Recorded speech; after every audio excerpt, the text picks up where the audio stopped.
homem, com uma intenção aqui declarada. É claro que temos a inspiração e a homenagem do Iudex Perfectus, do livro, mas a intenção era ouvir o professor Barbaz Homem de maneira muito livre, muito aberta, sobre os percursos conceituais da história do direito moderno.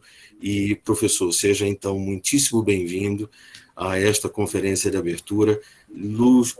Todos lhe recebemos com enorme alegria e é uma honra iniciarmos os trabalhos deste grupo de pesquisa com a sua fala e a sua conferência. Considere-se, desde logo, um patrono deste grupo e para nós é uma grande inspiração. A palavra é sua. Vou pedir a todos que acompanharem esta conferência que mantenham as câmeras e os microfones desligados. Ficamos apenas na mesa, então, o conferencista e os coordenadores de mesa. Daqui a pouco o professor Felipe também deve se unir a nós, e a gravação posteriormente ficará disponível. Senhor professor, já falei mais do que devia, seja muitíssimo bem-vindo e a palavra é sua. Bom, muito obrigado, professor Sandro, é sempre muito simpático nos elogios e cumprimentos, e uma saudação também muito amiga a todos os que, em Portugal de noite ou no Nordeste do Brasil de tarde, estão a acompanhar esta fala no brasileiro aqui falado em Portugal. E, portanto, eu vou tentar falar um português pausado para poder acompanhar. Espero que não adormeçam neste percurso. Não é? O português, talvez por uma fome de muitos séculos, come sílabas. O brasileiro não tem as sílabas mais entoadas, o português come sílabas e talvez isso torne mais difícil o entendimento pelos nossos amigos que estão desse lado do Atlântico. De outro lado, eu vou fazer, como combinado também com o professor Sandro, uma palestra mais livre. Enfim, portanto, não uma lição, mas sobretudo uma conversa com colegas sobre caminhos de investigação, problemas também na pesquisa científica num domínio que é este, enfim, do grupo de trabalho, o da história do direito público. E começo exatamente por esta questão. É possível uma história do direito público? Como sabem, talvez falando aqui para professores e alunos de universidade, às vezes as nossas preocupações metodológicas e epistemológicas sejam tão lancinantes que às vezes nos impedem de fazer trabalhos inovadores. Mas é, sem dúvida, importante, quando nos lançamos na história de um conceito, que se comece por, precisamente, indagar as origens e o modo como esse conceito foi recebido em determinada época. Quando eu próprio iniciei o conjunto de investigações que levaram a esse meu livro, o Iudex Perfectus, na verdade eu estava sobretudo interessado no estudo da formação, não apenas do Estado moderno, mas dos caminhos que levaram à formação do Estado moderno. E desenvolvi depois algumas dessas linhas de pesquisa em outros livros, em especial num a que dei também um título mais farfalhudo. O título aqui foi O Espírito das Instituições, precisamente sobre a história do Estado.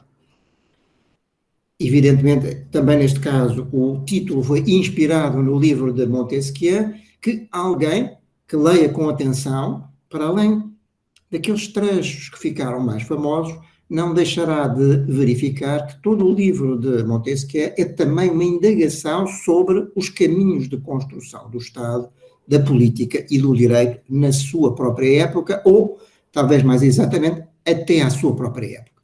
E a interrogação de base de Montesquieu era: porquê que há leis que num determinado Estado duram muito, décadas, séculos, e outras que não duram? O que é que assegura a durabilidade das leis E depois continua a durabilidade dos regimes. Porque é que regimes caem? E na história das ideias políticas, desde sempre, mesmo na atualidade, um dos grandes fatores de interrogação é o declínio do Império Romano. Porquê é que o Império Romano caiu? E nessa interrogação, então, e agora relacionando com o tema da história do direito, vem então um outro questionamento. Na época de Montesquieu, não era ainda claro o conceito, para nós hoje evidente, mais ainda do lado europeu, claro, de Idade Média.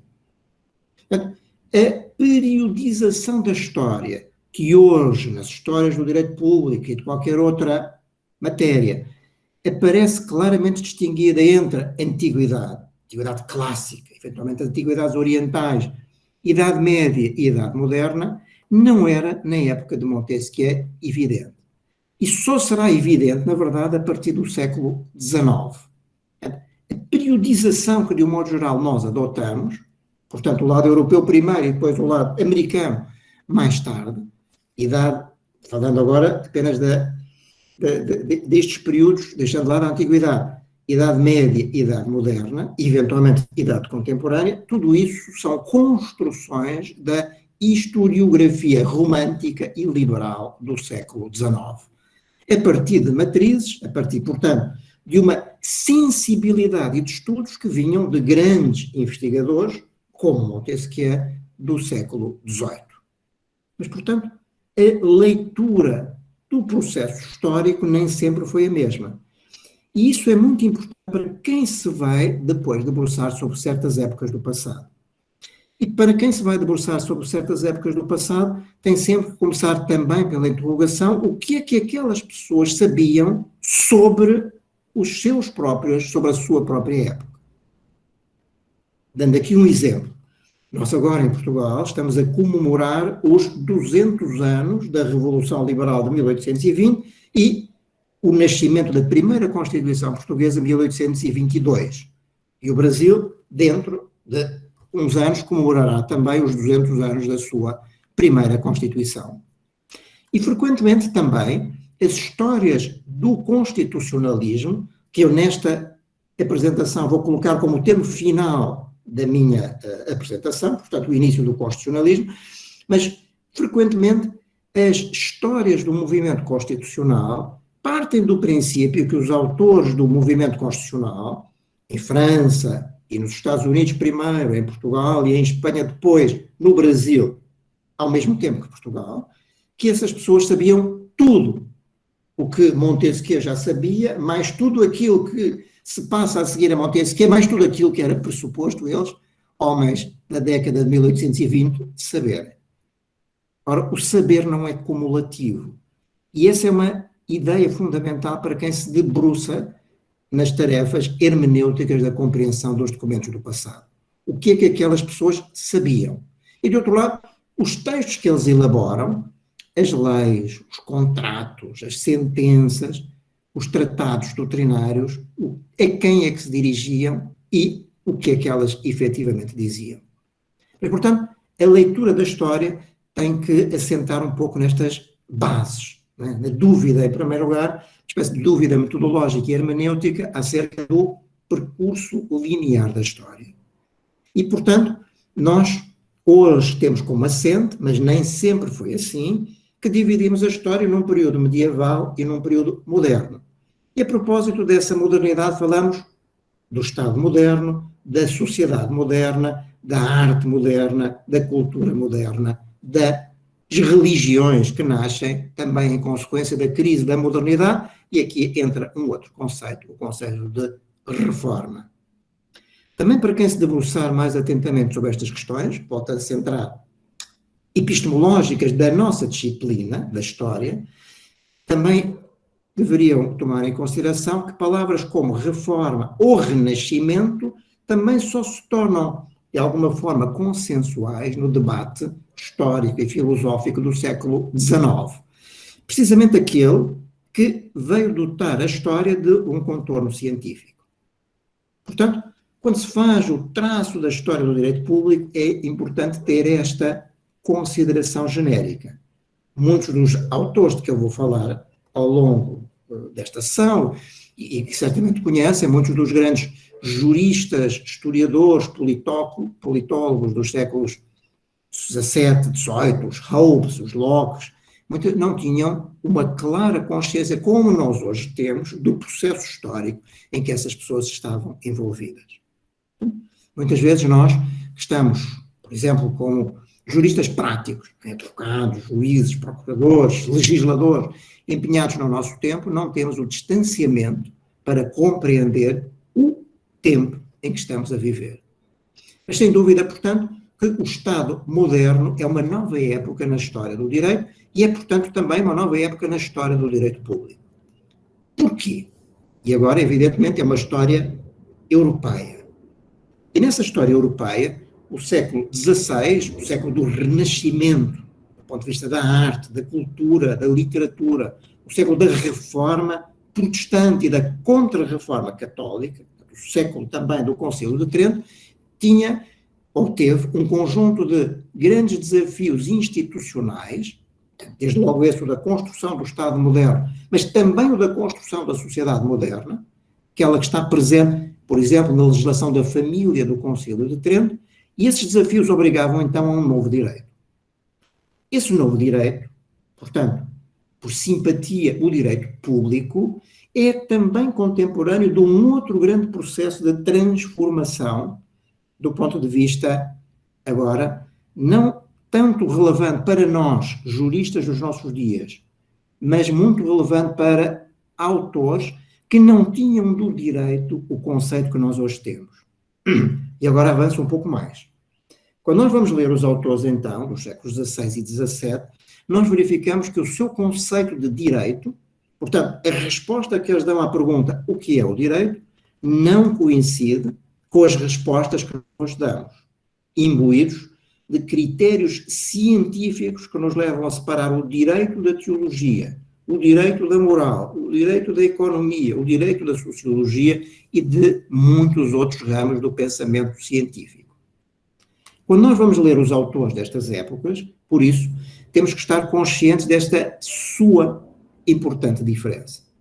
E por isso, todos os historiadores do direito público, o próprio António Espanha, falando de autores traduzidos no Brasil e muito bem, Michael Stolais, enfim, infelizmente recentemente falecido e um bom amigo, todos eles fazem uma história em que colocam a par da história do direito público propriamente dito, a história das ideias políticas. Porquê? Porque o século XVI vai-nos fazer aparecer um novo tipo de literatura que faz uma transição entre os autores medievais, que publicavam livros com títulos muito específicos, frequentemente chamados os espelhos dos reis, e por isso, na história das ideias políticas, vão ver a expressão literatura especular, não de especulação, mas porque o seu modelo são os grandes tratados chamados de espelho de príncipes, com este título ou um similar. Por exemplo, São Tomás de Aquino escreveu um importante livro que se situa nesta linha, embora não tenha este título, na Idade Média, mas na Idade Moderna nós vamos ver surgir os novos tratados da política, quer de matriz católica, quer de matriz protestante. De matriz protestante como Hobbes, por exemplo, ou de matriz católica, como muitos dos autores que se situam no âmbito da chamada Contra-Reforma Católica. Entre os quais, por exemplo, Francisco Soares, que escreve a partir da Universidade de Coimbra. Atenção, portanto, quando nós fazemos a história do direito público, não podemos só estudar juristas. Temos que estudar também outros autores, nomeadamente aqueles que, por exemplo, nas faculdades de teologia ou filosofia, ensinavam uma matéria com uma enormíssima relevância nos países católicos, menos nos países protestantes, a disciplina de teologia moral.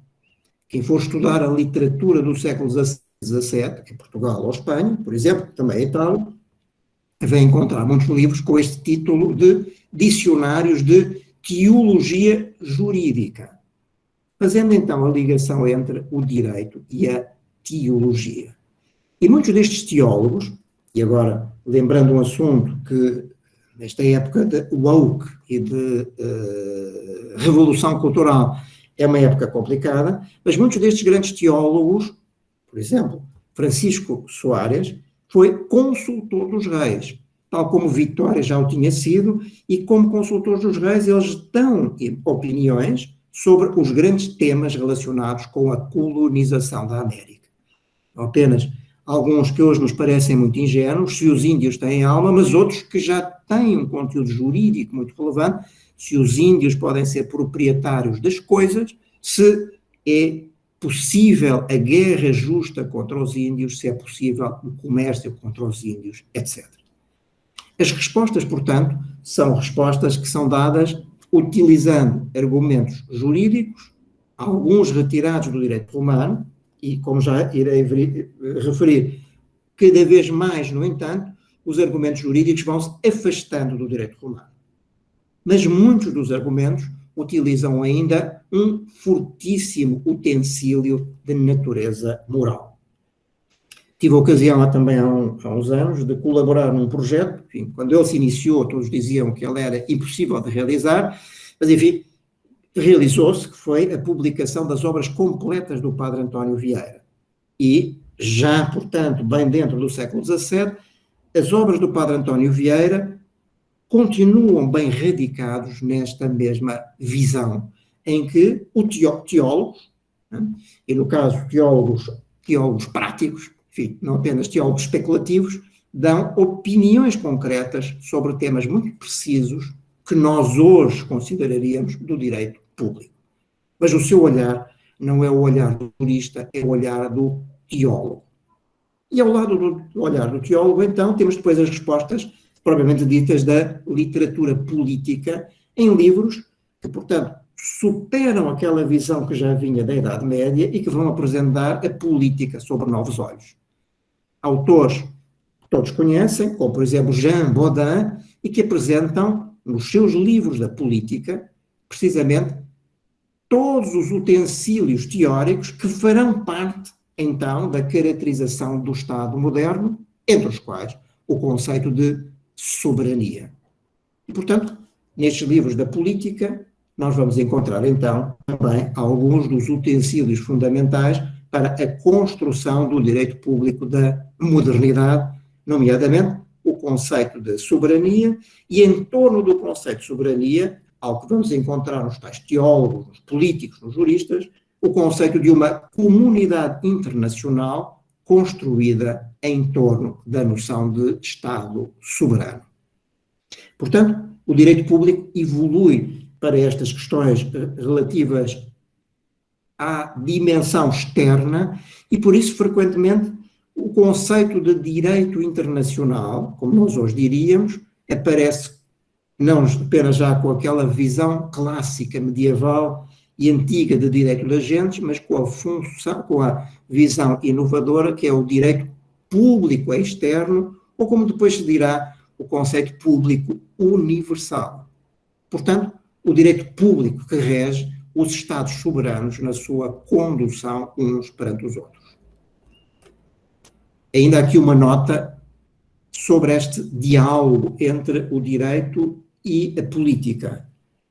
Uma das chaves para entender a literatura política desse tempo, estou a falar então agora num período mais alargado, século XVI, XVII, XVIII, é também um conjunto de reflexões que, de um modo geral, vêm apresentadas com o termo razão de Estado.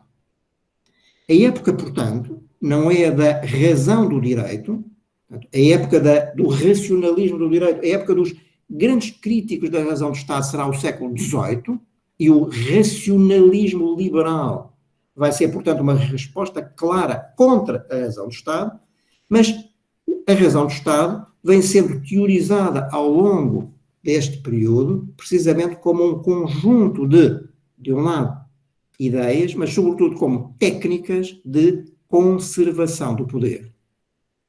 Há um mito, que na verdade não está correto, de que estas ideias da razão de Estado nasceram com Maquiavel. Mas na verdade elas são posteriores a Maquiavel. E uma das grandes linhas de desenvolvimento dessas teorias da razão de Estado é precisamente a tentativa de conciliar a tal visão teológica sobre o justo e o bem com a conservação do Estado. De algum modo, a pergunta que os reis se colocam, nomeadamente os reis portugueses, é a de saber quais é que são os mecanismos necessários para a conservação do poder. E, enquanto que nós, hoje em dia, temos esta clara visão de que esses mecanismos são jurídicos, a Constituição, a democracia no sentido normativo, os direitos do homem, etc., os autores da época tinham uma visão muito distinta. E os mecanismos de conservação do Estado podiam não ser necessariamente os mecanismos jurídicos e, na verdade, frequentemente não eram mecanismos jurídicos. Eram, em primeiro lugar, o segredo. Portanto, o segredo constituído como segredo de Estado, que protegia o segredo de Estado. E, frequentemente, eu dou este exemplo também, às vezes, as pessoas que estão a pesquisar, porque eu próprio passei por este problema, como investigador, quando nós nos lançamos à procura de certos documentos nos nossos arquivos, por exemplo, documentos relativos à descoberta do Brasil, não os encontramos.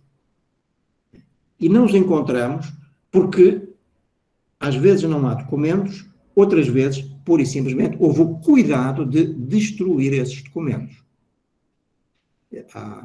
Dou aqui um exemplo, também aqui de algo, para mim, muito relevante na minha pesquisa histórica, mas não tem que ver com esta época. Uma vez conversando com um antigo ministro de Salazar, procurava saber as origens do ouro de Portugal, o ouro que estava, que está ainda, aliás, no Banco de Portugal, nomeadamente para saber se esse ouro poderia ter vindo da Alemanha nazi. E se haveria documentos, chamado Conselho de Estado, sobre isso. E ele disse-me uma frase que era válida também, portanto, que eu fui encontrar nos autores do século XVI, nos autores do século XVII, nos autores do século XVIII e nos autores do século XX. O segredo morre com o estadista. Portanto, ele não me ia dizer nada e aquilo que eu quisesse saber ou estava nos arquivos ou não saberia nada sobre esse mesmo assunto. Portanto, frequentemente, e esta é uma nota sobretudo para estudantes de investigação, os arquivos não nos vão dizer nada sobre certos acontecimentos. E podemos estar dias, horas, semanas a pesquisar documentos e não vamos encontrar aquilo que procuramos. Precisamente porque uma das lições desta razão do Estado é o segredo do Estado, quer no domínio interno, quer no domínio externo. Portanto, esta era uma lição fundamental, reparem, não ainda do direito público, mas de algo que está e é desenvolvido em paralelo com o direito público da época moderna, que é precisamente o conjunto, vou pôr as coisas em termos coletivos, das teorias da razão do Estado. E a grande preocupação dos autores católicos era que essa razão do Estado, ou seja, o estudo dos métodos de conservação do Estado, que depois alguns vão levar para os métodos de conservação do poder, ou seja, como é que um rei se conserva no poder, como é que um secretário se conserva no poder, e depois vai aparecer uma outra linha de desenvolvimento nesta literatura política, já não dirigida aos reis e aos príncipes, mas dirigida aos, digamos assim, aos áulicos, aos assessores, aqueles que aconselhavam os príncipes, os secretários, como é que eles se conservavam numa literatura dedicada, portanto, como veem, já não em primeira linha aos príncipes, mas dedicada sobretudo ao oficialato do Estado. E esta é também uma temática muito importante, porque quando nós falamos do direito público, muitas vezes tomamos por nota apenas a ciência, mas quando falamos na ciência do direito público não podemos esquecer que ela se dirige a um conjunto de instituições, não apenas o Estado, os tribunais, as secretarias de Estado, os governadores, os vice-reis, que estão, por exemplo, no Brasil e noutros territórios, e que também têm eles próprios que exercer o poder e cuja grande preocupação é manterem-se no poder. Portanto, há toda uma literatura que se insere nesta linhagem da literatura da razão do Estado, mas cujos seus desenvolvimentos já, como veem, se afastam da sua premissa originária, a conservação do Estado, para se dirigirem apenas à conservação do poder. E isso dá origem a frequentes polémicas na época em relação a essa, digamos assim, perda de sentido originário. Mas era nessa confluência, como vem confluência de leituras que se formaram não apenas reis, mas depois aqueles que efetivamente exerciam o poder no tempo de Luís XIII, Luís XIV, os Richelieus, os Mazarinos, mais tarde também, lembrando a figura portuguesa, os Marquês de Pombal e outros. Portanto, não apenas uma literatura dirigida aos reis, mas também uma literatura dirigida àqueles que exerciam tarefas junto dos reis. E, portanto, isso dá-nos também uma ideia da riqueza desta literatura, muita dela, enfim, se forem lê-la com atenção, muito interessante ainda para os nossos dias. Por isso também, quem for ler agora um outro tipo de textos dentro desta linhagem, volto a frisar ainda, de confluência com o direito público, que é a razão do Estado, da literatura política, vai às vezes ficar muito surpreendido e divertido a ler textos como as Memórias de Richelieu ou as Memórias de Mazarin. Também circularam, talvez agora venham a ser publicadas, há um grande projeto em Portugal de publicação das obras completas do Marquês de Pombal, também é desconhecido ainda hoje, muitos dos textos, ou melhor dizendo, não há uma publicação crítica de muitos textos do Marquês de Pombal, mas ele também publicou um texto que pretendeu de alguma forma ser esse conjunto de memórias, mas que nunca foi publicado pela imprensa numa leitura crítica. E só aqui numa nota, enfim, não querendo ser um spoiler, não é? Enfim, esse texto será publicado nessa versão. O Marquês de Pombal faz aquilo que estes livros aconselhavam. Quando caiu em desgraça, tudo o que era mau, a culpa foi do rei. E, portanto, a rainha não se atreveu depois a castigar o Marquês, como chegou a estar previsto, porque, enfim, com o castigo ao Marquês viria todo aquele conjunto de ideias do Marquês de Pombal, de que as perseguições, as punições arbitrárias, as prisões, tudo isso tinha sido feito pelo Marquês em nome do rei e, portanto, a condenação do Marquês era a condenação do rei. Era, enfim, agora levando para estas questões práticas, como veem, algumas dos conselhos dessa literatura áulica dirigida não aos reis, mas dirigida aos secretários e depois ainda aos secretários dos secretários de Estado.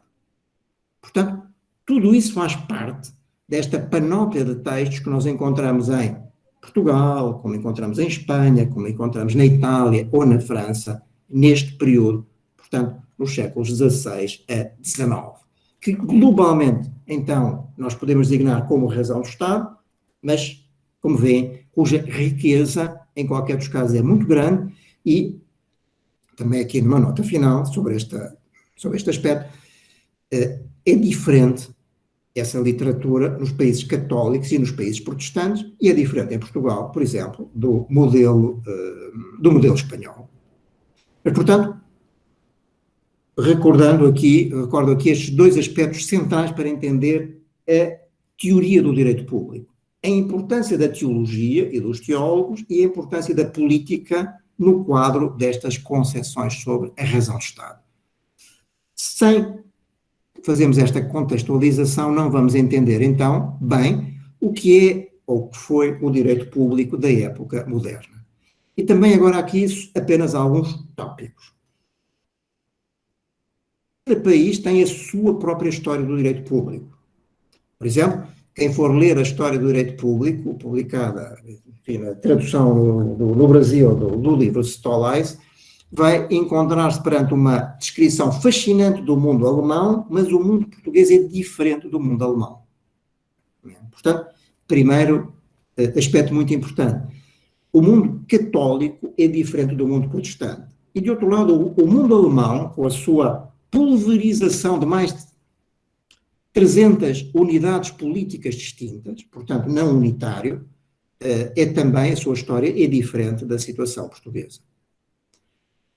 De algum modo, na história do direito público em Portugal, e vou aqui sobretudo focar agora de forma muito breve, a história do direito público no período pós a descoberta do Brasil, de alguma forma, o período em que se forma também, tal plano internacional, a Comunidade Internacional dos Estados Soberanos, ou seja, em que se marca o fim do feudalismo, em que os grandes duques, os grandes condes das várias monarquias europeias deixam de ter um peso internacional e os Estados constroem-se a si próprios como unidades soberanas.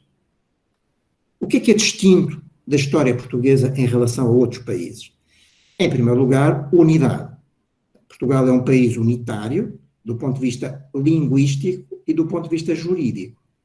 Muitos outros países não eram. Mesmo a França de Luís XIV, por exemplo, não era unitária do ponto de vista linguístico e não era do ponto de vista jurídico. A França, até a Revolução Francesa, tem duas regiões muito distintas, a região do direito escrito e a região do direito costumeiro. Diferentes, num sítio aplica-se o direito romano, no outro não. E o francês coabita com variedíssimos dialetos. O mesmo se passa em Espanha. A construção do Estado unitário espanhol teve também que se defrontar com violentas resistências dentro da própria Espanha, de alguma forma como nós ainda hoje estamos a assistir. O caso português é diferente. Uma única língua, ou, no caso ainda continental europeu, fronteiras definidas desde o século XIII. Praticamente, aliás, nenhum outro Estado europeu tem esta estabilidade. As fronteiras da Espanha, as fronteiras da França, as fronteiras da Itália, enfim, um Estado que só existe, como sabem, como a Alemanha desde o século XIX, variaram muito. No caso português, não. Portanto, é esse sentido da unidade que explica o conjunto de textos legislativos da maior importância, e volto a repetir então, são únicos na história europeia, que têm o nome de ordenações. E na história jurídica luso-brasileira, é importante também fazer esta nota, as ordenações estarão em vigor mais tempo no Brasil do que em Portugal. As ordenações que agora estou a referir são as ordenações manuelinas, cuja versão definitiva, não vou entrar na microhistória das ordenações, que é muito complexa, mas a versão definitiva das ordenações está pronta em 1521. E essas ordenações marcam, a meu ver, do ponto de vista simbólico, no caso português, não são mais do que um símbolo, precisamente o Estado moderno. E a época de Dom Manuel, precisamente pela construção do Império, pelas transformações simbólicas e institucionais, marcam, na verdade, a construção do Estado moderno português. Quem já passeou por Lisboa e já foi visitar os Jerónimos, Torre de Belém e outros monumentos da época de Dom Manuel, muitos outros.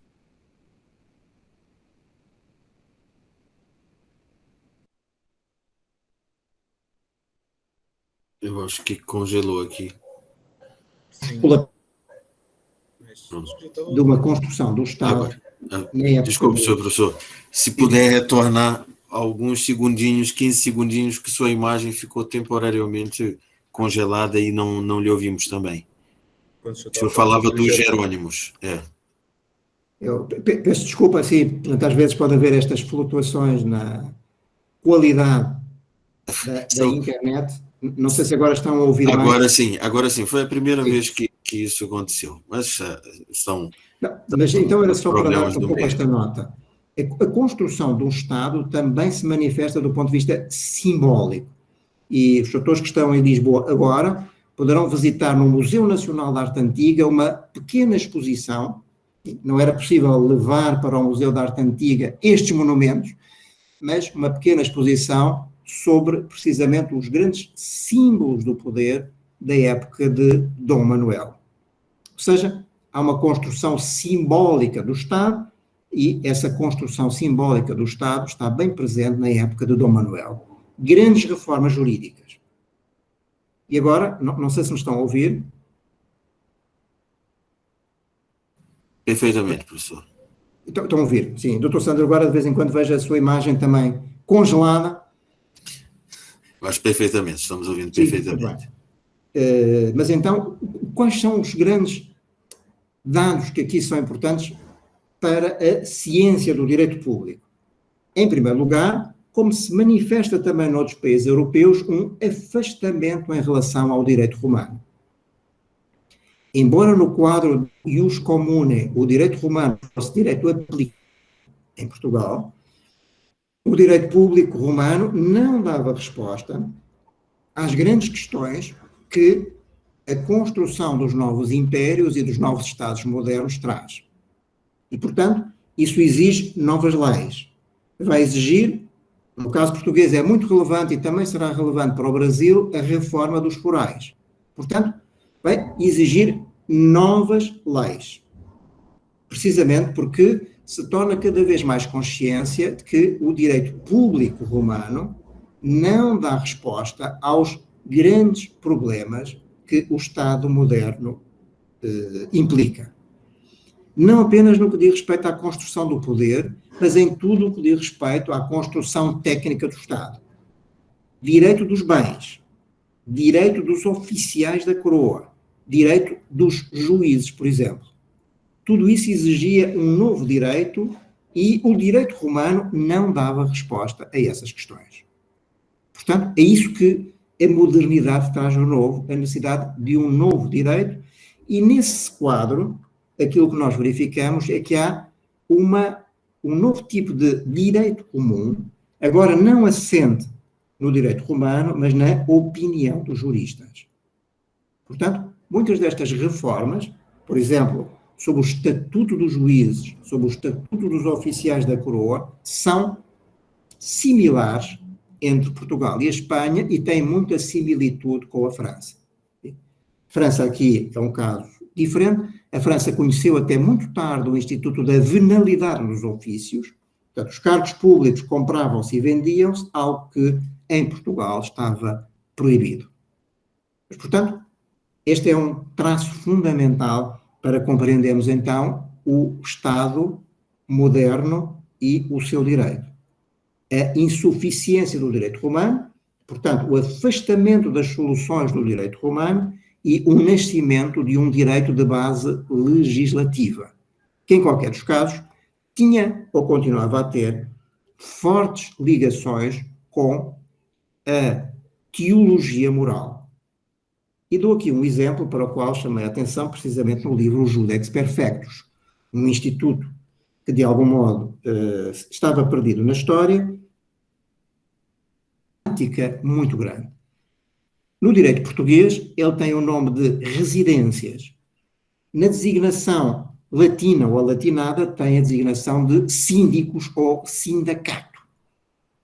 Todos os oficiais, incluindo os vice-reis, eram objeto de inspeções quando terminava o seu ofício.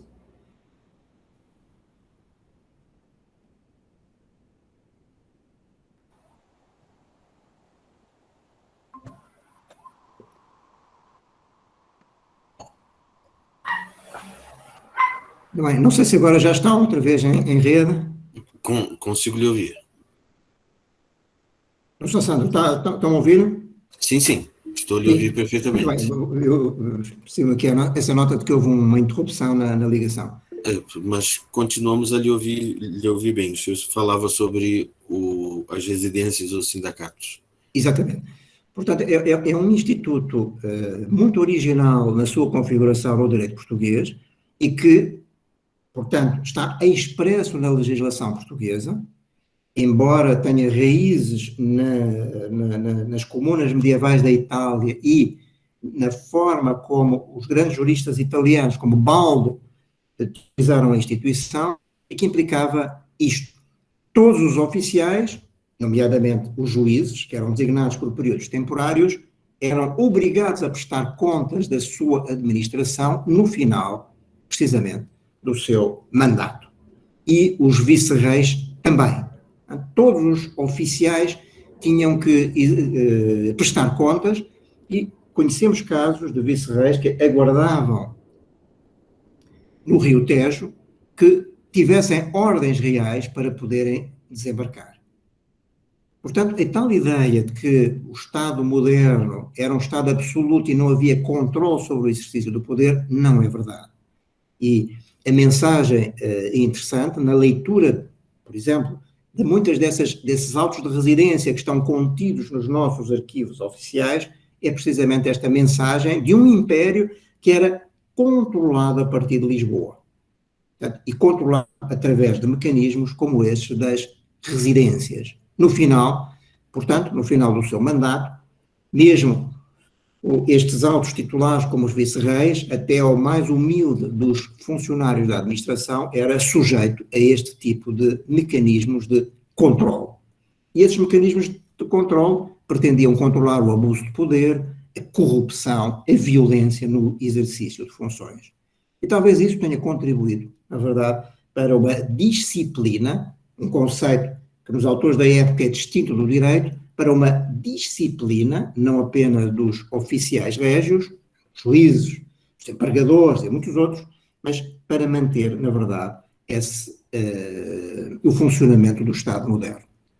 Portanto, o Estado moderno exigiu leis. E em torno dessas leis foi-se construindo, então, uma nova ciência do direito público. E, enfim, para não demorar mais tempo, eu vou só dar agora, para terminar nos últimos 5 minutos, dar 2 exemplos de transformações do direito público para os quais, evidentemente, não tenho tempo e eles demorariam muito tempo a desenvolver. Na história do direito público português, portanto, temos um momento muito relevante que é este que nos vem da época manuelina. Muito relevante do ponto de vista simbólico, muito relevante também do ponto de vista institucional, mas ao longo das décadas seguintes continuará a haver muitas reformas que levarão às ordenações filipinas. Mas haverá no direito público português um outro momento marcante, que é o momento 1640. Até em 1640, Portugal muda de dinastia filipina para a dinastia de Bragança, com a eleição do rei Dom João IV. E tudo isso obriga os grandes juristas da época, entre os quais um chamado Domingos Antunes Portugal, a revisitar os grandes temas do direito público no sentido de repensar a relação entre o rei e as cortes e, portanto, para repensar os grandes temas de direito público. Porquê? Porque, ao contrário do que acontece numa Constituição moderna, nós não tínhamos, como nenhum outro país da Europa tinha, um documento escrito que contivesse as regras fundamentais sobre a organização do Estado. Portanto, a estabelecer que o regime era monarquia e que tipo de monarquia era. A época, portanto, vai dar origem, 1640, vai dar origem à teorização de algo que na tradição europeia se vão chamar as leis fundamentais. A UPS referiu-se a essas leis, a propósito da monarquia inglesa, dizendo o seguinte: eram aquelas leis, se não existissem, pura e simplesmente não existia Estado. E a França vai, então, teorizar as suas lois fondamentales. Baudin fala sobre isso, a lei sálica é uma dessas leis, e, no caso português, essas leis fundamentais marcam, portanto, uma nova época do direito público a partir de 1640.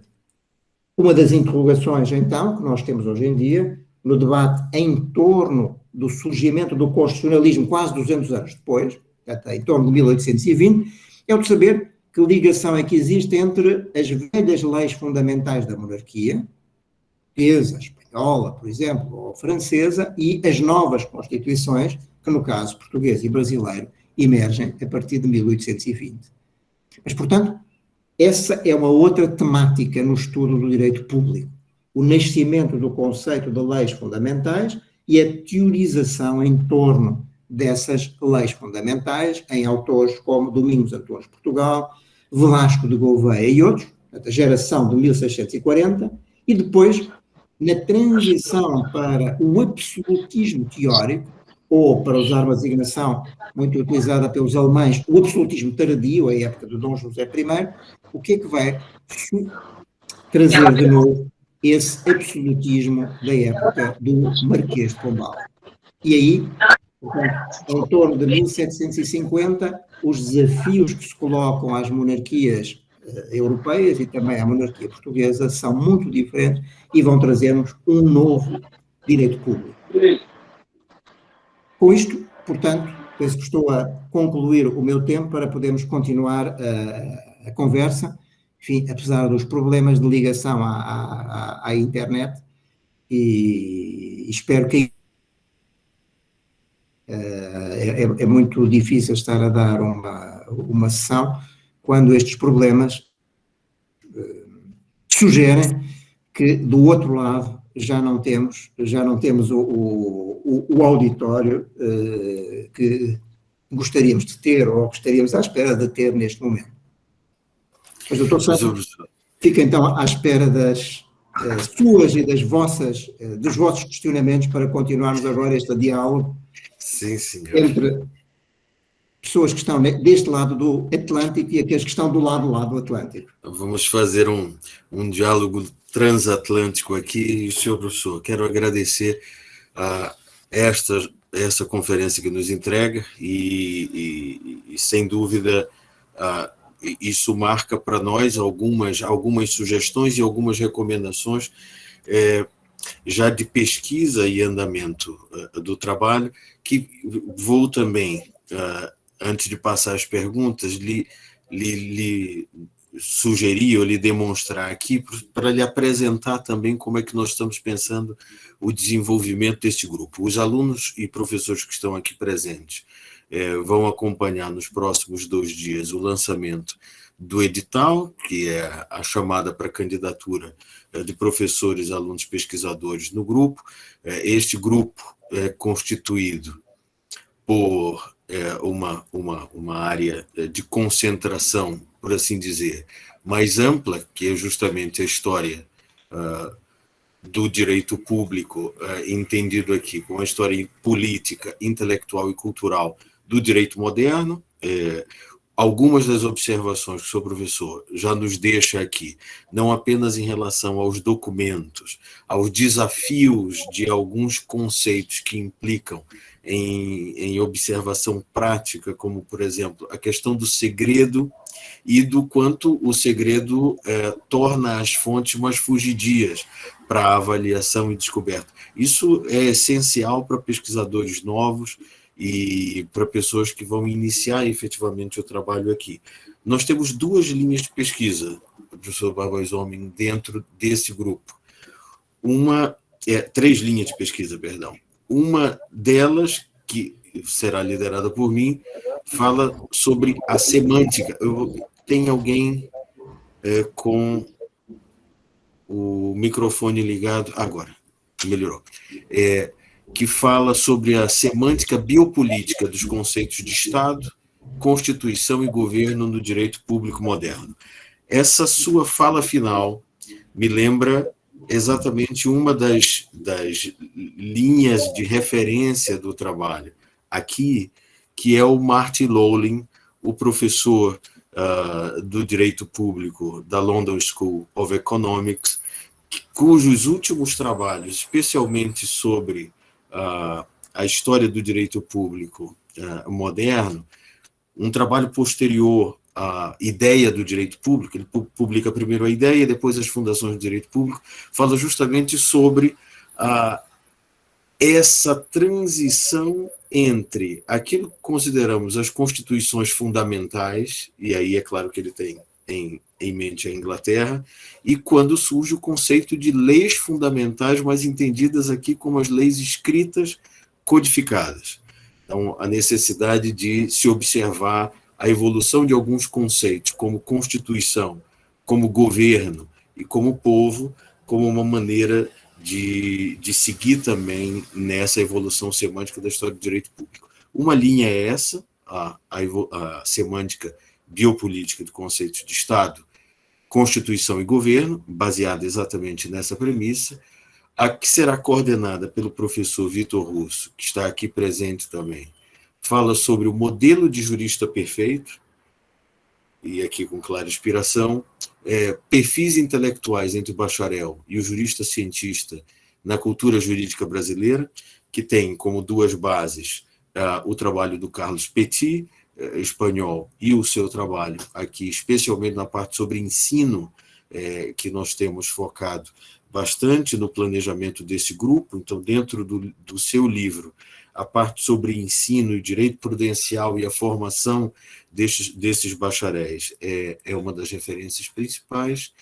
e a linha que é liderada pelo professor Felipe Rodrigues, também está aqui, que é a relação entre teoria do direito e a história no debate analítico. Felipe, que é bastante interessado e muito bem formado também em teoria analítica do direito e filosofia analítica, vai fazer a ponte entre as duas.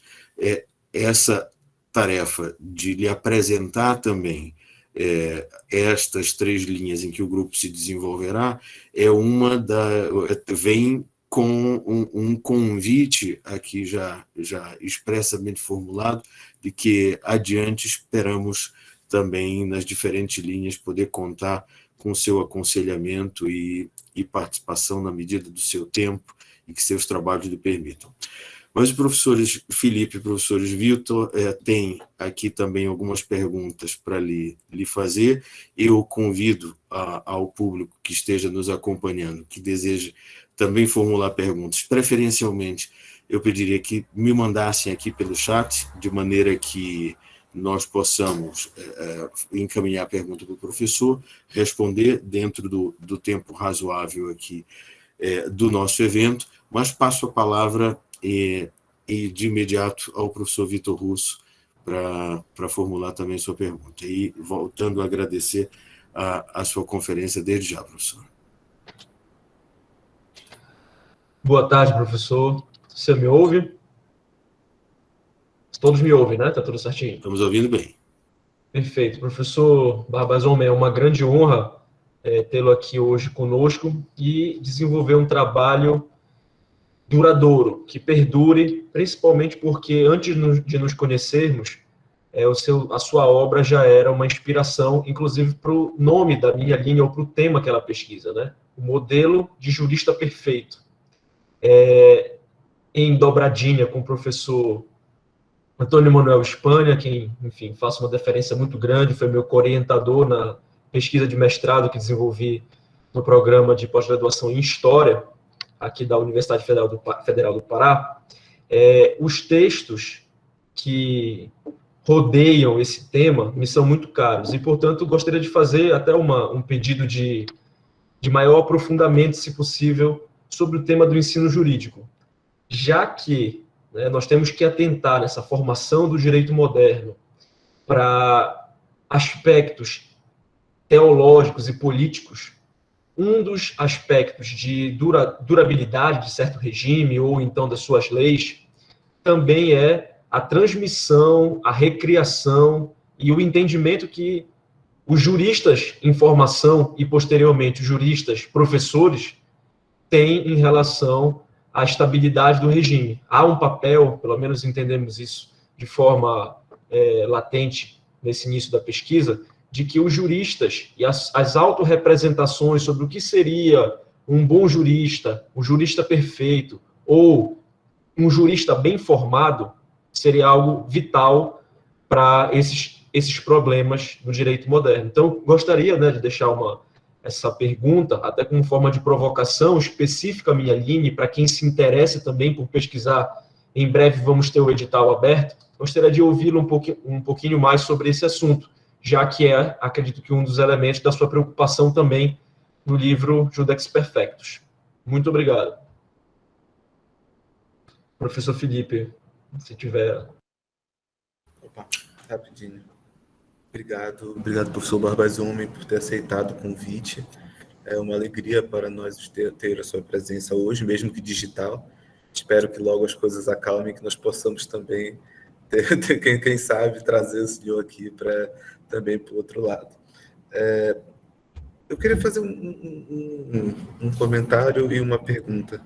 Comentário, eu achei muito interessante a sua fala sobre essa questão da responsabilização das figuras reais, porque quando, há um tempo atrás, há um certo tempo, a primeira vez que a gente lê autores como Quentin Skinner, trazendo todo aquele contexto de algumas das regiões do que hoje é a Itália, e você vê a responsabilização de algumas das autoridades, a gente fica surpreso em primeiro momento. Nossa, algo bem diferente e tudo mais. E aí, quando a gente, e pela sua apresentação, pela sua fala, a gente percebe como nós também temos outras experiências até mais próximas para falar da responsabilização. eu falo até, falando aqui até como, não só como pesquisador, mas também como professor, quando eu falo para os meus alunos sobre outras formas de responsabilização, para eles não terem aquela noção bem cinematográfica de rei, mas também foi bem interessante para ter outros exemplos que a gente possa utilizar. Mas sobre pergunta, como o professor Sandro disse, a minha proximidade é muito mais com a tradição analítica, e eu teria interesse quais seriam, aqui no contexto português, entre os comentadores, entre os juristas da época, aqueles que, além dos que estavam discutindo teologia, mas aqueles que poderiam ter uma relação com o que hoje nós chamamos de filosofia do direito e que seriam importantes para que a gente levasse em consideração. Então, quais seriam esses principais juristas que pensavam teoricamente o direito, pelo menos 2 ou 3 principais, que nós poderíamos levar em conta e que nós poderíamos adicionar, vamos dizer assim, para uma futura aproximação também com o caso Ibero. É isso. Obrigado. Senhor professor, eu creio que nessa primeira rodada ficamos com essas 2 perguntas, depois eu tenho aqui a inscrição do Gustavo César e eu próprio vou me reservar, contando com a vossa paciência, a uma pergunta e uma consideração ao final. Mas a palavra é sua. Eu, para cada uma das perguntas, preciso de 50 minutos, pelo menos. Esteja à vontade. Concedido, professor.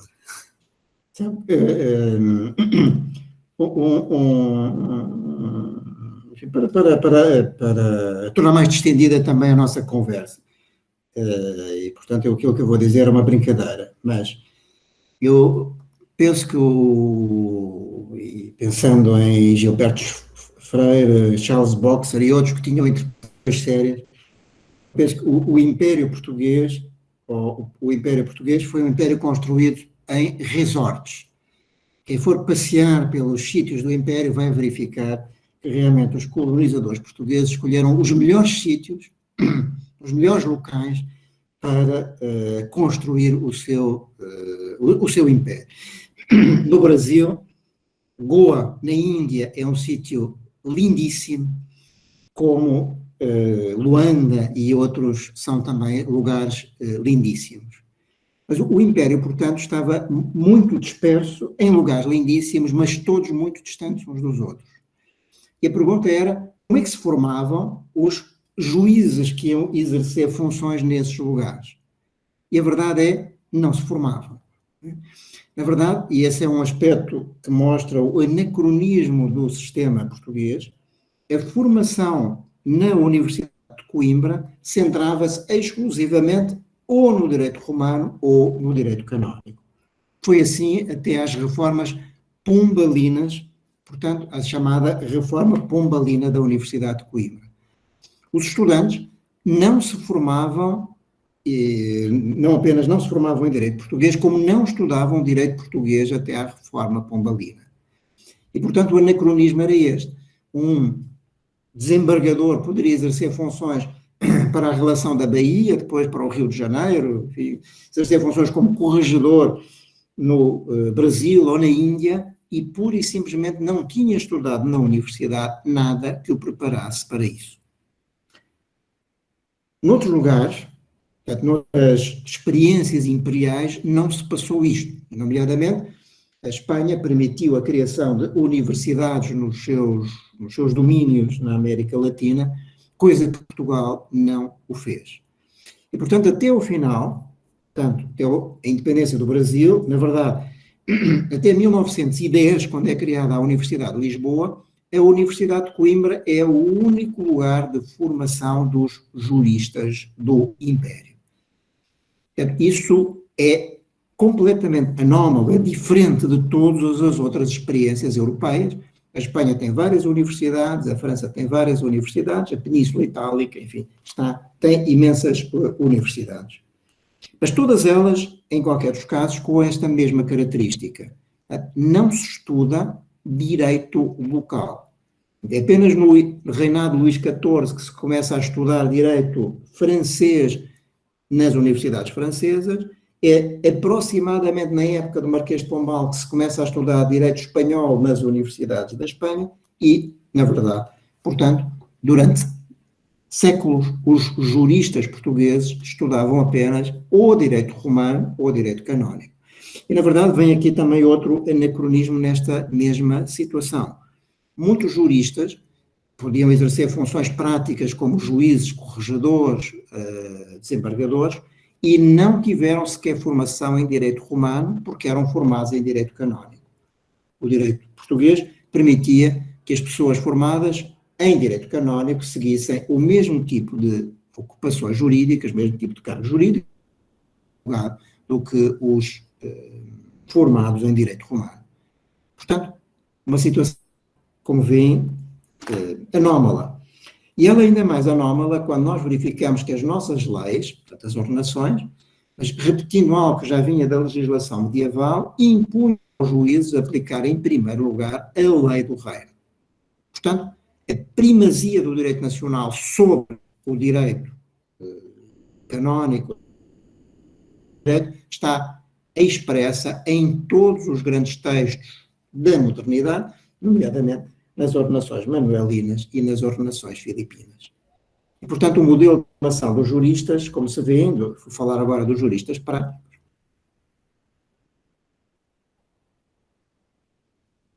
Estamos ouvindo. Então, sim, aqui aparece a nota de perder a ligação, mas, portanto, a formação dos juristas tem como veem, esta situação um pouco anómala, que é precisamente os juristas que são formados no direito romano ou no direito canónico, mas têm que aplicar, em primeiro lugar, as leis do reino, nomeadamente aquelas que organizam o império. Em segundo lugar, e portanto também aqui é uma nota relevante, hoje está a ser muito estudada em vários países a literatura prática, isto é, tradicionalmente, os historiadores do direito davam uma grande importância à literatura teórica, mas negligenciavam um pouco a literatura prática. Eu tive a ocasião de publicar há uns tempos, portanto, numa edição recente, o primeiro tratado jurídico publicado em língua portuguesa. E ele é da primeira metade do século XVI, portanto, é um tratado jurídico de Gregório Martins Caminha. E é, como nós hoje diríamos, como juristas práticos, um formulário de ações, um formulário de contratos e um formulário de sentenças. E esse livro, Gregório Martins Caminha, tem digamos assim, um destino extraordinário. Ele começa a ser publicado, portanto, nessa primeira metade, cerca de 1530, e vai ser sucessivamente editado com acrescentos até o século XIX.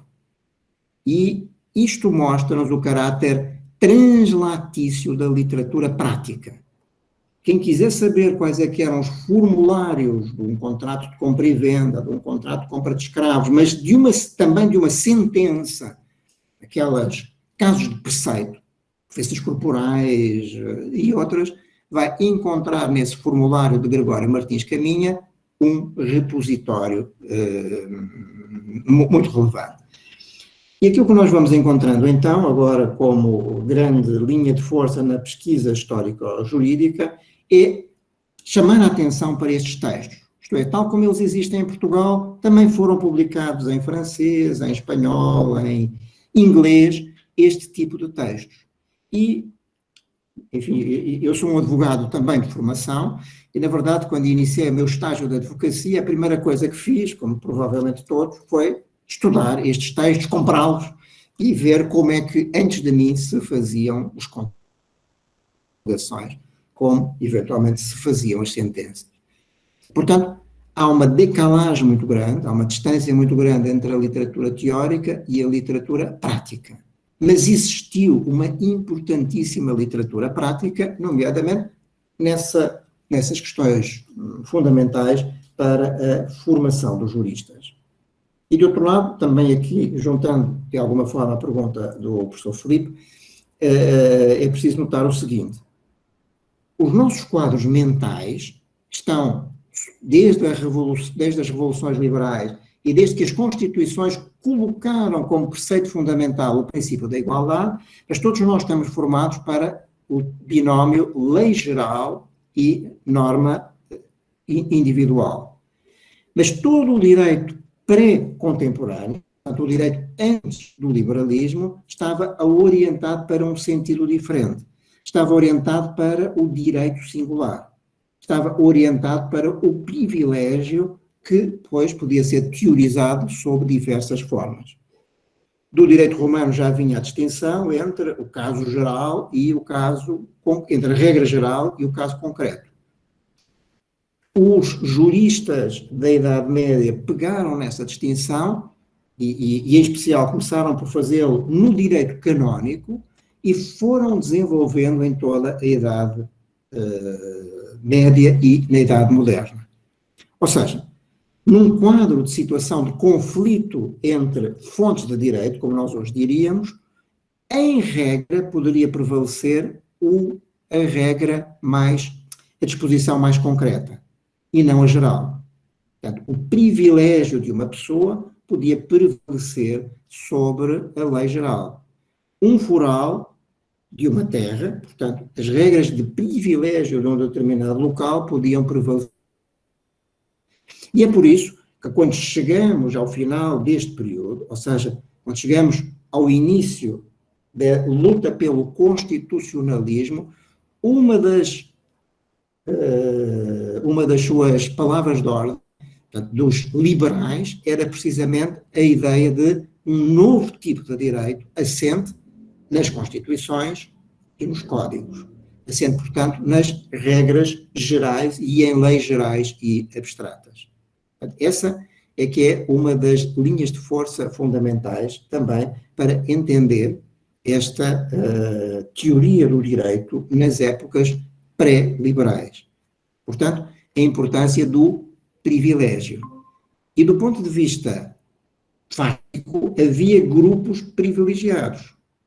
Por exemplo, de acordo com as leis, só pessoas de condição privilegiada, ou seja, só pessoas da nobreza, ou então aqueles que não eram filhos de pessoas que exerciam funções mecânicas, é que podiam entrar na universidade. Muito longe desta ideia de uma universidade aberta a todos, a universidade era para pessoas de condição privilegiada. No entanto, e também agora aqui vem a tal outra noção da ideia de privilégio, como um ato concreto que excepciona a lei, nós conhecemos muitas situações, tanto juristas que vêm do Império, como de juristas que vêm das aldeias de Portugal, que são admitidos à universidade por uma dispensa do rei. Portanto, um direito assente no privilégio, mas um direito assente nos poderes do rei para dispensar, para isentar as pessoas dessa mesma regra geral. E isso assegurava também o predomínio do centro em relação ao funcionamento do império. Mas, portanto, a teoria do direito...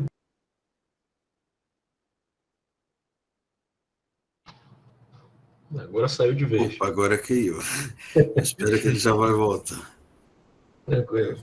Foi Nossa, eu acho que ficou pesada a conexão para ele, porque tem um fundo de tela desfocado. Quando isso acontece e a rede está carregada, fica mais difícil de manter a estabilidade da conexão. Mas já vai voltar. A gente pode aproveitar a oportunidade, né, quando ele volta, para informar a todos, mais uma vez, que na quarta-feira, hoje é segunda, na quarta-feira, vai ser lançado publicamente o edital de chamada para a inscrição de pesquisadores para o nosso grupo, para as 3 linhas, tá bom? Então, vai haver a chamada única, tanto para pessoal de graduação, então, discentes de graduação vão ter vagas nos nossos grupos, das nossas linhas especificamente, e também pesquisadores em geral, bacharéis, mestres e doutores, vão poder se inscrever de forma livre, inclusive.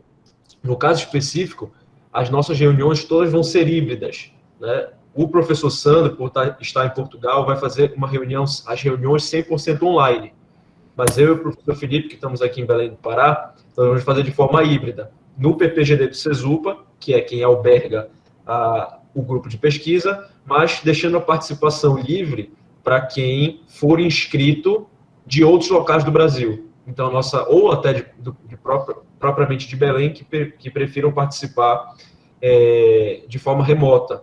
Então, isso vai ser algo que a pandemia nos possibilitou. Está de volta. Pronto, estava só fazendo aqui o marketing, professor. Quarta-feira, o pessoal já vai poder se inscrever para participar das linhas de pesquisa e as atividades vão começar de algumas linhas agora em setembro e em outubro estaremos com todas funcionando já. A minha, por exemplo, começa dia 30 de setembro, se tudo der certo. Excelente. Pronto, devolvo a palavra. Professor, já estamos a lhe ouvir. O senhor está sem o microfone. As dificuldades tecnológicas hoje são difíceis. Imaginem como eram no século XVI, XVII, XVIII, XIX.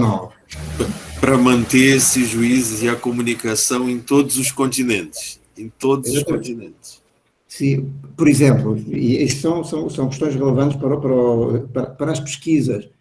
Quando os nossos reis enviavam, os secretários de Estado enviavam comunicações para o Brasil ou para outros lugares, muitas vezes enviavam por 2 vias, ou 3 ou 4, porque sabiam que um barco podia naufragar, a pessoa podia se perder e era necessário ter a certeza que certa comunicação chegava ao destino.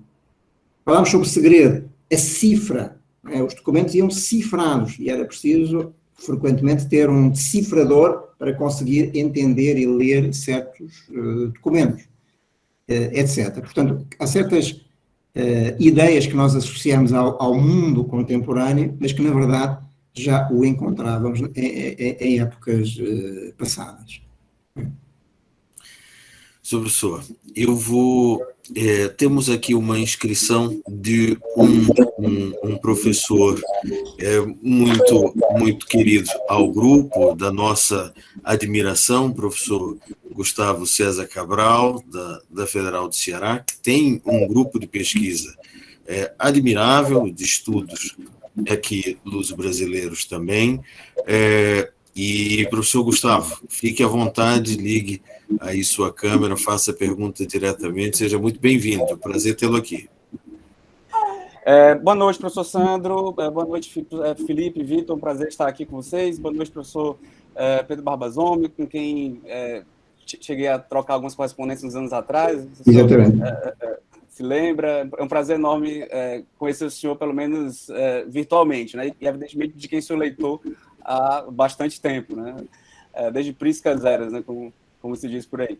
Professor, eu teria duas pequenas perguntas, na verdade, né? Tem mais comentários, assim, né? Queria ouvir o senhor.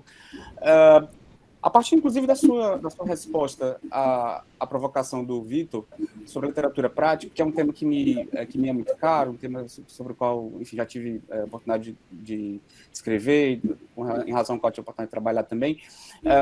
Eu fico pensando, professor, se a literatura prática, em alguns gêneros, não faria justamente essa comunicação, digamos, né, entre o direito pátrio, né, português, e justamente essa falta de uma formação técnica na universidade, né? Digo isso porque, ao se deparar, por exemplo, com a literatura de decisões, enfim, um jurista, né, lendo os livros, teria condições de decidir, de aprender, na verdade, de maneira mais detalhada, enfim, o que se praticava no foro e, evidentemente, o que a alta doutrina jurídica, não apenas portuguesa, mas do próprio direito comum, pensava sobre determinado tema, mas, sobretudo, como decidiam os tribunais portugueses, né? Então, eu queria escutar o senhor em relação a isso. Se o senhor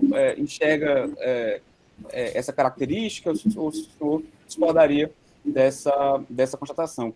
E a segunda pergunta, acho que o senhor, de alguma maneira, já tateou, mas eu queria escutá-lo também de maneira mais direta, pensar, Portugal era uma monarquia pluricontinental, e, enfim, com possessões que iam bem além, né, da península, né, e com a importância que foi sendo também alterada ao longo do tempo, né? Então, quer dizer, a relevância da América Portuguesa no tempo dos Philippes era uma, né? E ao longo do século XVIII foi crescendo, né, inclusive. Então, eu lhe pergunto, como o senhor encara a contribuição, na verdade, né, da existência de um império ultramarinho, mas aqui em particular, da América Portuguesa, na gestação desse direito público português, especialmente ao longo do século XVIII e início do século XIX. Então, reforço aqui os meus parabéns, desejo toda sorte ao grupo. O NEDAP, o Núcleo de Estudos sobre o Direito na América Portuguesa, desde já se coloca na posição de parceiro do Iudex Perfectus, né? Enfim, então, e parabenizar pela conferência e agradecer pela oportunidade de escutá-lo, professor. A palavra é sua. Muito obrigado, foi realmente um privilégio, enfim, conhecê-lo ainda por esta via. Trocámos realmente essas e-mails na sequência de indicações do António Espanha e do Stolais, bom, espero que seja possível manter o contacto. O desenvolvimento desta pesquisa sobre esta literatura decisionista insere-se realmente nesta preocupação. Mas esta literatura prática que fazia referência vai para além disso, porque são, por exemplo, formulários de chancelaria, portanto, formulários sobre elaboração de leis, como nós hoje diríamos, formulários de elaboração de regulamentos, de atos administrativos, formulários de sentenças. E este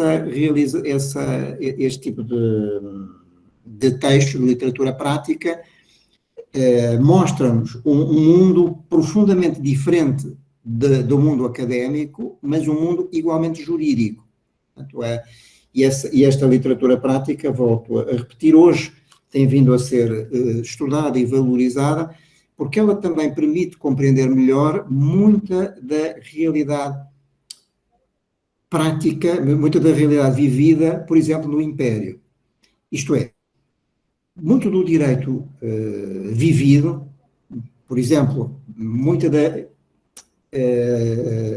vida prática, muita da vida social, continua a escapar-nos.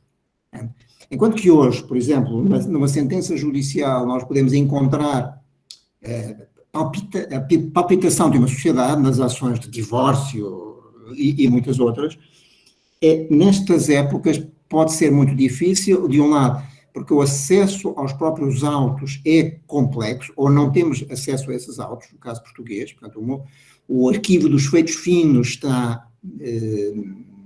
não está inventariado, portanto, muitos processos perderam-se, e nós só temos acesso às decisões através dos livros de decisões, como aqueles que foram, e muito bem, estudados pelo Gustavo Cabral.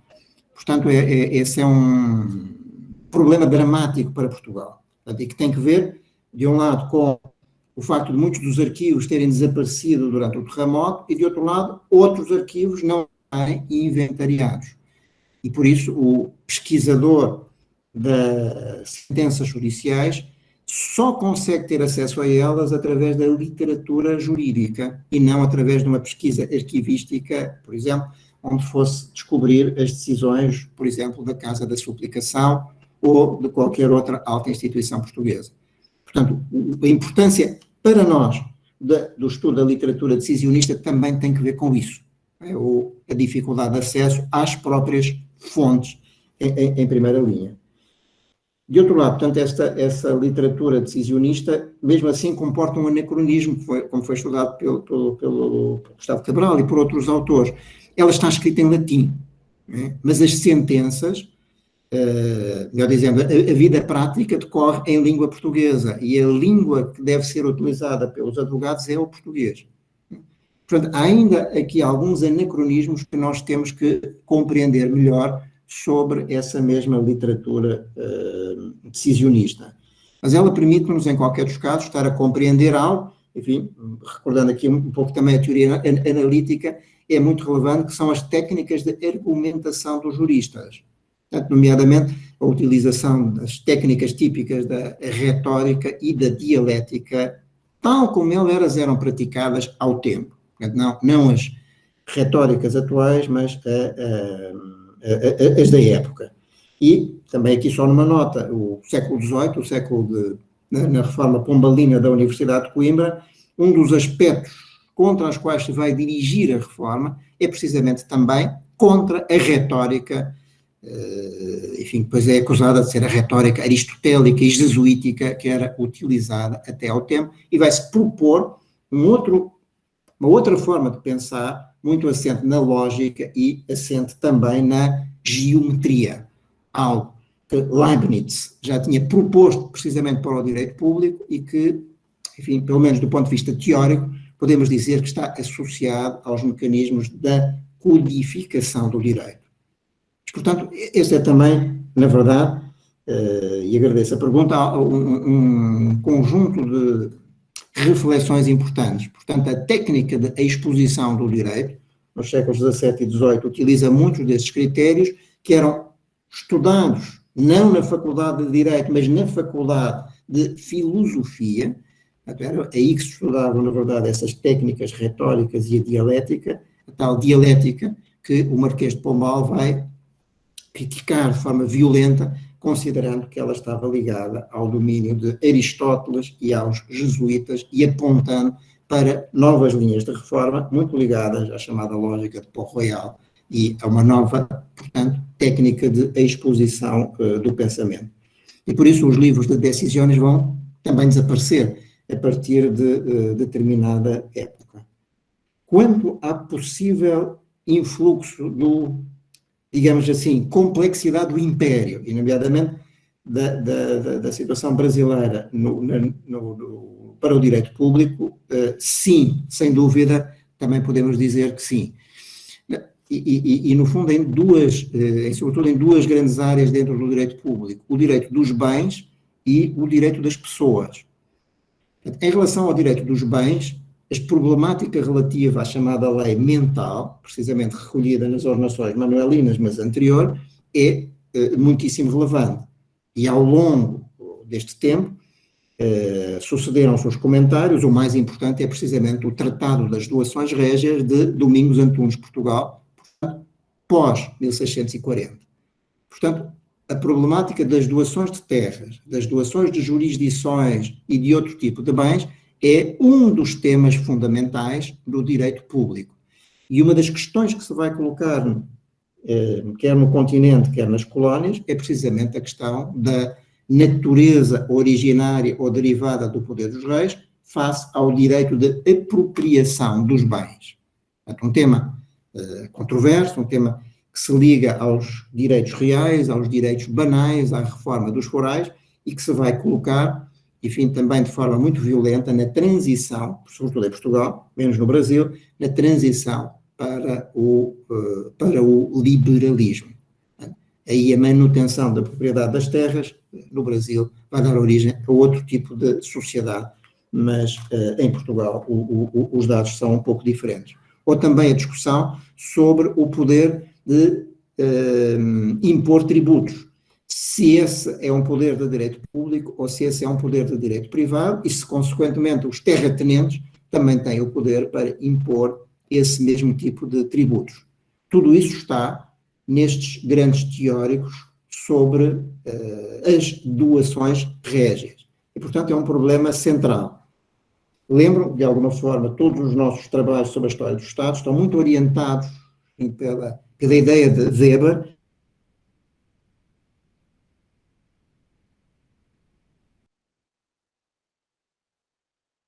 Aqui tivemos uma interrupção.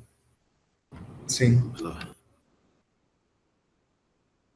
Vamos ver se retoma. Essa mesma questão. Senhor professor, paramos em Weber. Bom, então... O senhor falava que os trabalhos estavam orientados por Weber. De alguma forma, todos os nossos trabalhos, por exemplo, de Espanha, os meus, Olais, muito orientados pela ideia weberiana de que o que caracteriza o Estado moderno é a separação entre direito público e propriedade. E, portanto, quando vamos estudar estas questões sobre doações régias, a imposição de tributos, a natureza originária ou derivada da propriedade, é exatamente este conjunto de temas que nos aparece. E onde as figuras são ainda figuras nebulosas, não são ainda claras.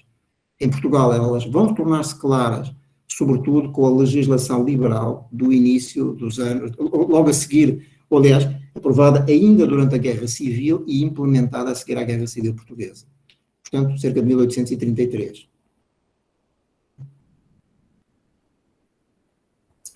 Perfeitamente. Eu vejo sobre o senhor que eu creio que o senhor chegou no ponto e antecipou, inclusive, que eu queria lhe perguntar, mas a consideração talvez seja lhe solicitar que se expanda ou desenvolva um pouquinho um aspecto específico a que fez referência, na linha da resposta que apresentou o professor Gustavo.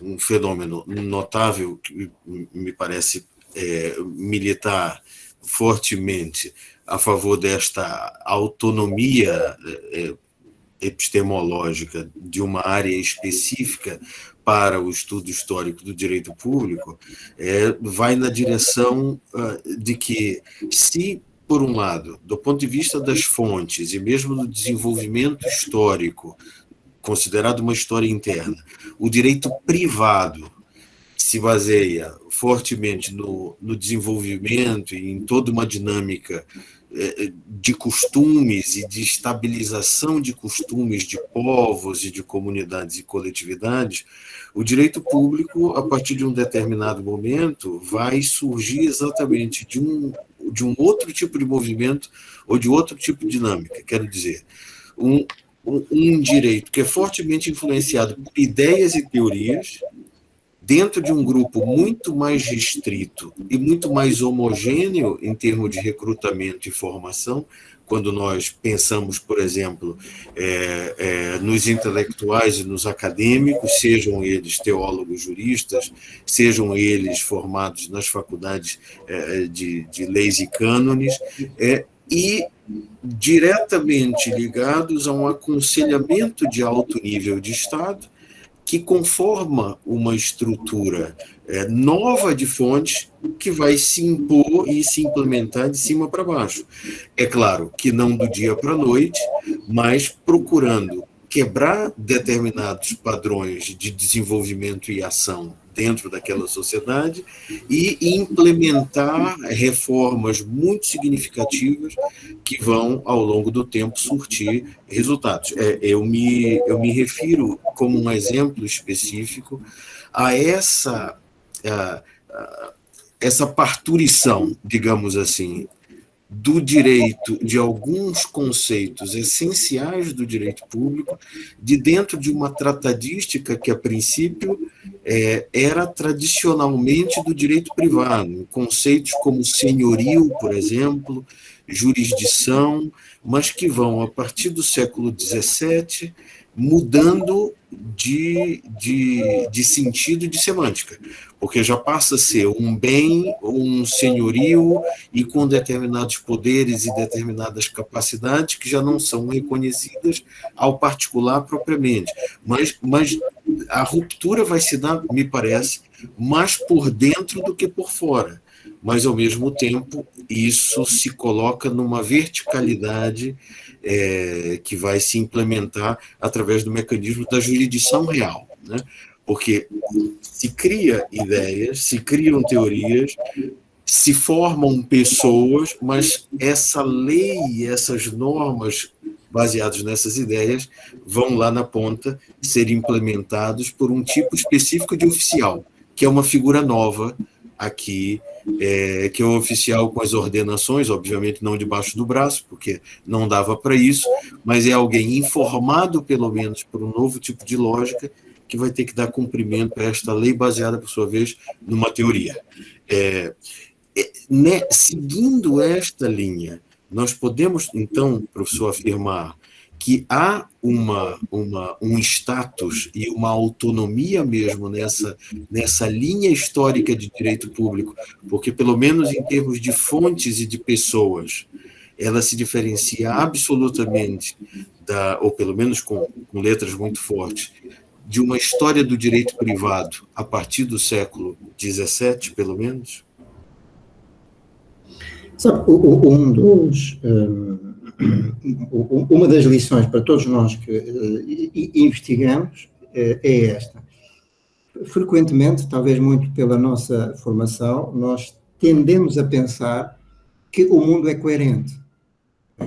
E que essa coerência que nós tentamos ver no nosso mundo atual, apesar dos políticos, da conflitualidade que existe no mundo e da personalidade dos homens políticos, dos presidentes, dos reis, dos governadores, etc., esse mundo nós sabemos que nem na atualidade é coerente e que há muitas contradições.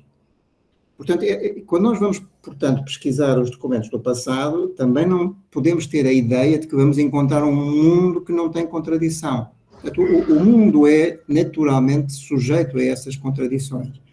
E um dos aspectos que é muito relevante nessa pesquisa é o de não esquecer a historicidade do próprio conceito de direito público. E aqui um exemplo, algo que nós hoje encontramos, no caso português, no Código Civil e no Brasil, em legislação própria, a matéria da família, para os autores desta época, estaria indissociavelmente no direito público. E, aliás, muitas das questões relativas à família seriam julgadas nos tribunais da Igreja, não nos tribunais do Estado. Portanto, a família, e nomeadamente os poderes que o pai exerce sobre os filhos, são poderes de direito público. Inclusivamente o poder de castigar os filhos sem recurso. O poder que o marido exerce sobre a mulher tem também essa mesma natureza, tal como tem a mesma natureza o poder que o mestre tem em relação ao seu discípulo num determinado ofício. É tudo isso que para nós hoje faz parte do direito da família, fará parte do direito do trabalho, na época era considerado direito público e obedecia ao mesmo tipo de mecanismos que o próprio direito público. E, quando nós vamos para, portanto, já não entrei na exposição, na chamada matéria da polícia. Portanto, digamos assim, no final do antigo regime, do ancien regime, nesse momento final, nessa diluição, de alguma forma, do direito público para a disciplina, para a ideia de que o rei tem por missão a felicidade dos súbditos, e nesse plano, realmente, começa a haver uma transformação dos conceitos. Mas não se utiliza o conceito de direito privado. A privata lex, que é utilizada nos textos latinos, é precisamente o privilégio. Portanto, a noção de direito privado, melhor dizendo, o aparecimento do conceito de direito privado mereceria um estudo. Quando muito seria o conceito de direito civil, mas ainda aí o direito civil era o direito dos cidadãos, por contraposição a outro tipo de direito. Portanto, essa é também uma temática muitíssimo relevante, a sua pergunta é excelente, é muito pertinente, mas eu chamaria a atenção sobretudo para estes dois planos. De um lado, é de que existem muitas incoerências no direito. De outro lado, enfim, conforme também, aliás, estudado pelo António Espanha e por mim, que existem muitas resistências, portanto, muitas áreas do direito não letrado, que é reconhecido pelo próprio, por exemplo, pelas próprias ordenações, quer para Portugal, quer para territórios como o Brasil, porque não podia deixar de ser de outra coisa. As pessoas iletradas podiam se governar pelo seu próprio direito, e isso era reconhecido pelas próprias ordenações. De outro lado, volto a repetir, há muitas resistências, e essas resistências, às vezes combatidas de forma dramaticamente feroz, nomeadamente na época do Pombal, quer no Brasil, quer em Portugal.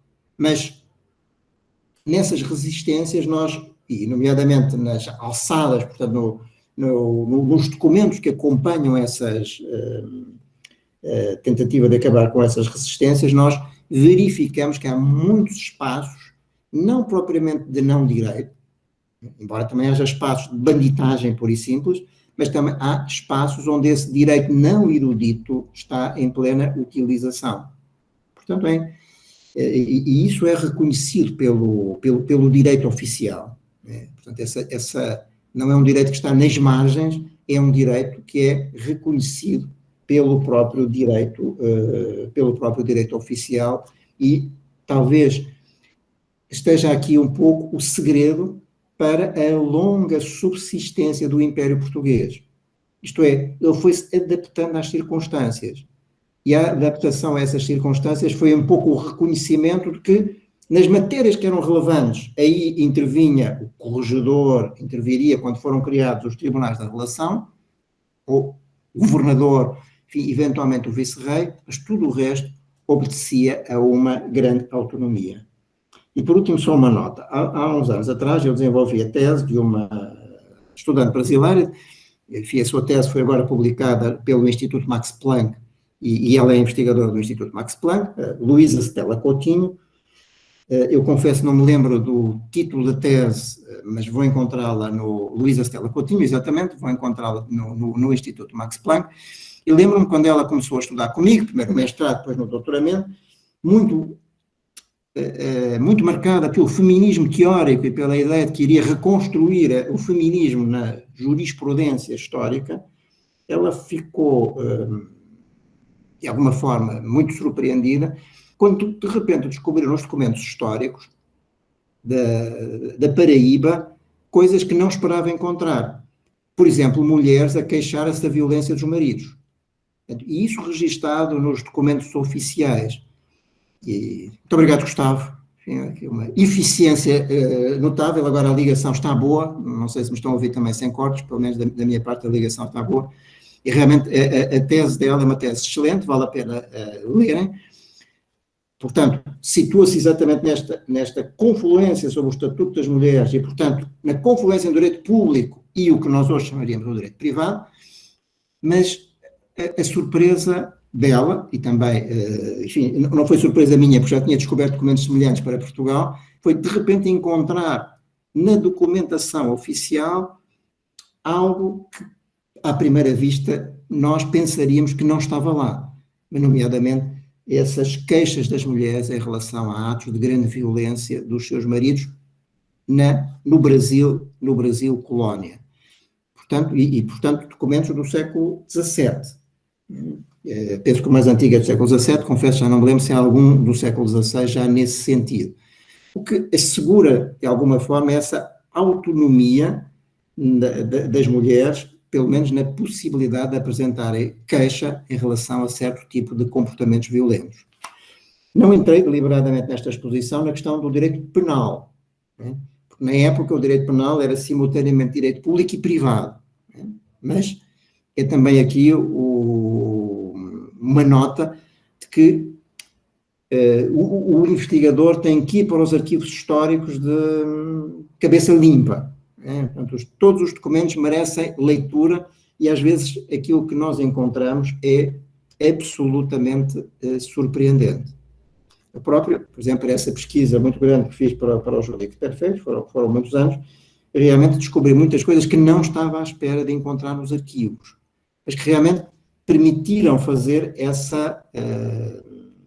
retrato, não apenas em torno do direito erudito, portanto, do modelo do juiz perfeito, mas também dos documentos práticos. O que é que eles nos diziam, esses documentos nos arquivos, sobre as violências exercidas pelo juiz e, enfim, que mecanismos é que as comunidades tinham para se queixar dos juízes e de outros oficiais corruptos ou violentos, por exemplo, também em relação às mulheres.